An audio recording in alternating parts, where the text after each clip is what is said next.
जय श्री महाकाल। एक और बेटी दहेज लोभियों के भेंट चढ़ गई। जी हाँ, मैं बात कर रही हूँ नोएडा से, जो हमारी बहन निक्की के साथ हुआ।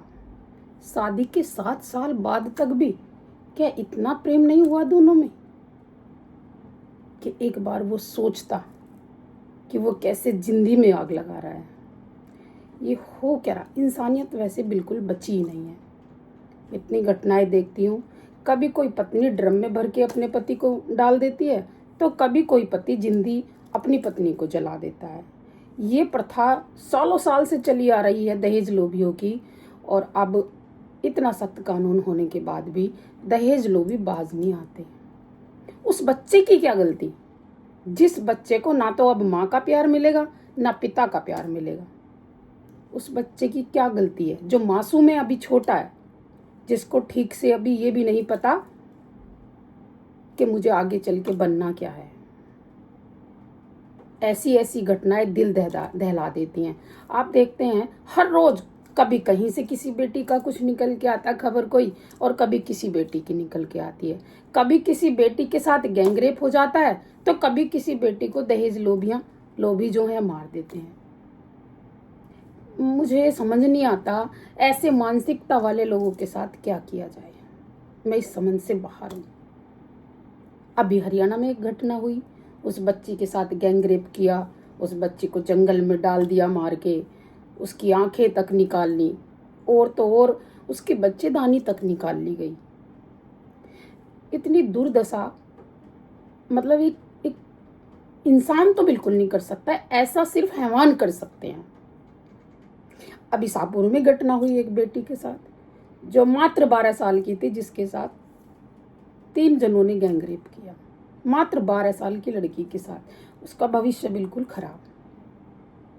अभी ये खबर आ गई नोएडा की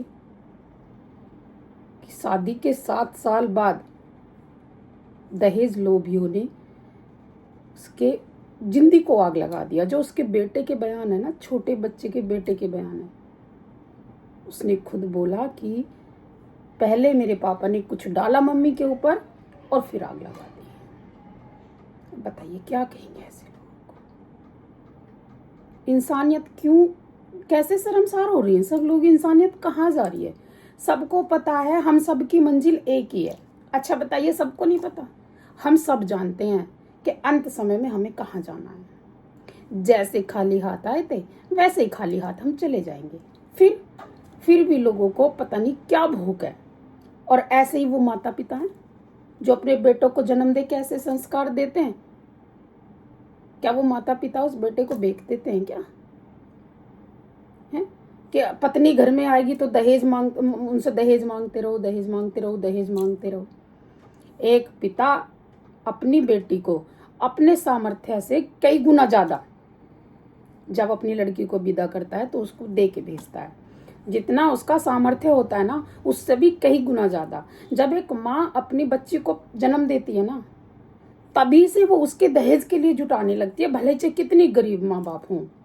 तभी से जैसे पैदा होगी तभी, चाहे उसकी एफडी कराएं वो, चाहे उसके लिए वो कहीं बैंक में जमा कराएं। और तो और मैंने बहुत सारी माँओं को देखा है कि वो एक एक बर्तन इकट्ठा करके रखने लगती हैं कि पता ही नहीं चलेगा बेटी कितनी जल्दी जवान हो जाएगी। माँ बाप से और क्या लोगे आप? मतलब इतनी, जो माँ बाप होते ना बेटियों के, उनके दिल से पूछ के देखो। बस ऐसे दहेज लोभियों की वजह से और ऐसे दरिंदों की वजह से बेटियों के लिए कतराते आए हैं पहले से ही। बेटी हर कोई चाहता है अपने घर में, लेकिन ऐसे दरिंदों की वजह से हर कोई डरता है। मैं फिर से कहती हूँ, मैं अपनी जब भी किसी बेटी के साथ अत्याचार होता है, मैं अपनी हर वीडियो में कहती हूँ कि अपनी बेटियों के लिए धन इकट्ठा मत कीजिए। अपनी बेटियों के लिए आप कोई भी दहेज देने के लिए कुछ भी इकट्ठा मत कीजिए। अपनी बेटियों को सक्षम बनाइए, अपनी बेटियों को मजबूत बनाइए।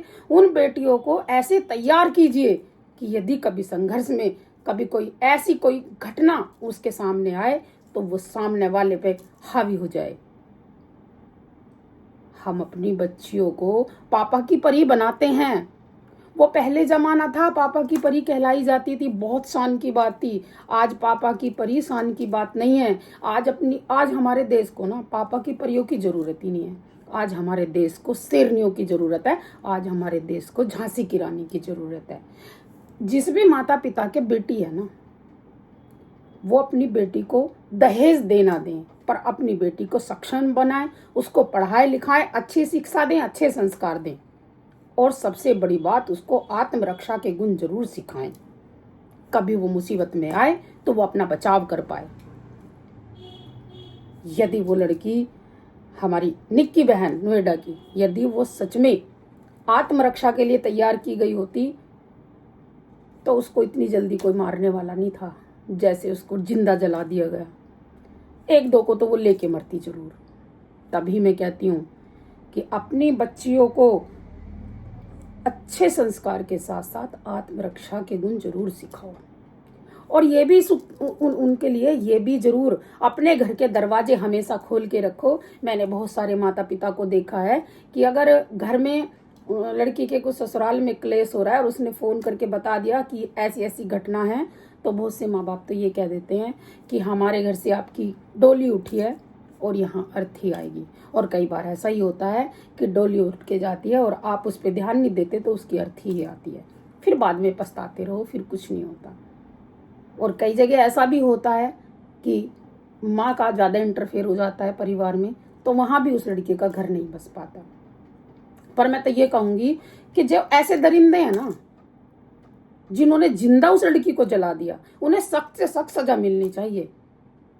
मेरी तो हमेशा एक बात होती है, ऑन द स्पॉट सजा।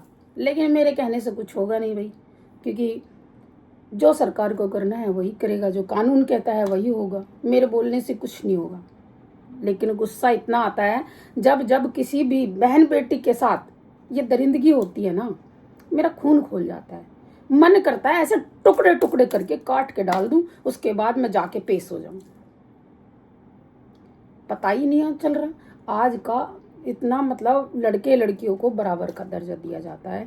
लड़कियों के ऊपर अच्छा पढ़ाई में पैसा खर्च किया जाता है ताकि वो अगले घर जाके अपने पति की कमा के मदद भी कर सके और अपने बच्चों को अच्छे संस्कार दे सके, उन्हें पढ़ा लिखा के एक अच्छा गुणवान बच्चा बना सके। इसलिए, लेकिन आज भी ऐसे युग में भी आज भी दहेज लोभी हैं। क्या कहेंगे आप उन्हें? कुछ लोग अच्छा कहते हैं, कुछ लोग बुरा कहते हैं, कुछ लोग ऐसी ऐसी घटनाओं में भी कमी निकाल देते हैं। तो भैया, बेटियां सबके घर हैं। एक पुरानी कहावत है, जिसके यहाँ धी नहीं है उसके यहाँ धेली है। ये हमारी बहुत बड़ी पुरानी कहावत है कि जिसके यहाँ धी नहीं है उसके यहाँ धेली है, और जिसके यहाँ धेली होती है ना, वो एक लड़की के बराबर होती है। उसका सम्मान एक लड़की के बराबर होता है। तो मेरे भाइयों, अब भी समझ जाओ। मैं पहले भी कहा था, अब भी कहती हूँ कि बेटियों से ज़्यादा बेटों को संस्कार देने की ज़रूरत है। यदि आप अपने बेटों को अच्छे संस्कार दोगे ना, तो वो दहेज का लोभी नहीं होगा। उसको गाड़ी नहीं चाहिए कि दहेज में अपनी बीवी से, ना वो अपनी बीवी को जला के मारेगा। वो अपने गट्टों की कमाई से अपनी बीवी के हर सपने को पूरा करने की कोशिश करेगा। अपने बच्चों को अच्छी परवरिश देगा, भले चाहे उसे कितनी मेहनत करनी पड़े। और यदि उसको गाड़ी बंगला कुछ चाहिए होगा ना, तो वो स्वयं की कमाई से चाहिए होगा, अपने गट्टों की कमाई से चाहिए होगा। बेटों को संस्कार दीजिए। आप राग लापते रहते हो, बेटियों को संस्कार दो, बेटियों को संस्कार दो। अरे भाई, उन बेटों को भी संस्कार दो जो किसी की लड़कियों की जिंदगी खराब कर देते हैं। उन बेटों को भी संस्कार देने की जरूरत है। मैं ये नहीं कहती बेटियों को संस्कार ना दो, बेटियों को संस्कार सबसे पहले दो, लेकिन उन बेटों को भी संस्कार दो ताकि वो किसी लड़की की जिंदगी खराब ना कर सकें। एक वो मासूम बच्चा जो उन दोनों से पैदा हुआ, अब वो बिना माँ बाप के जीवन बिताएगा। एक को उसने मार दिया, वो चली गई अपनी जिंदगी, वो तो अब आके लौट के देखेगी नहीं बेचारी। लेकिन अब वो मारने वाला जेल में रहेगा। उस बच्चे की क्या गलती? उस बच्चे ने क्या अपराध किया बेचारे ना? वो तो मासूम है अभी, उसकी क्या गलती है? मैं भारत सरकार से हाथ जोड़ के निवेदन करती हूँ कि ऐसे दहेज लोभियों को सख्त से सख्त सजा दी जाए ताकि 10 की और आंखें खुले, पूरा भारत देखता रह जाए कि दहेज प्रथा बिल्कुल बंद हो जानी चाहिए। ये जो आज के टाइम में, मैं कह रही हूँ, सामर्थ्य जिसका है वो खूब दे अपनी लड़की को, लेकिन ये जो बड़े बड़े लोग खूब बड़ी बड़ी इतनी शादियाँ करते हैं ना, उससे छोटों पे बहुत फर्क पड़ता है। क्योंकि वो अपनी बेटी के लिए, जब बेटी पैदा होती है तब से ही जुटाने लगते हैं, लेकिन फिर भी भरपाई नहीं कर पाते कुछ लोभियों की। और जो लड़के वाले होते हैं, जो दहेज लोभी होते हैं, वो बड़े बड़े सपने देखते हैं। कभी किसी बड़ी शादी में चले गए तो वो देखते हैं हमें भी ऐसा ही मिलना चाहिए। तो भैया सबका अपना अपना सामर्थ्य है।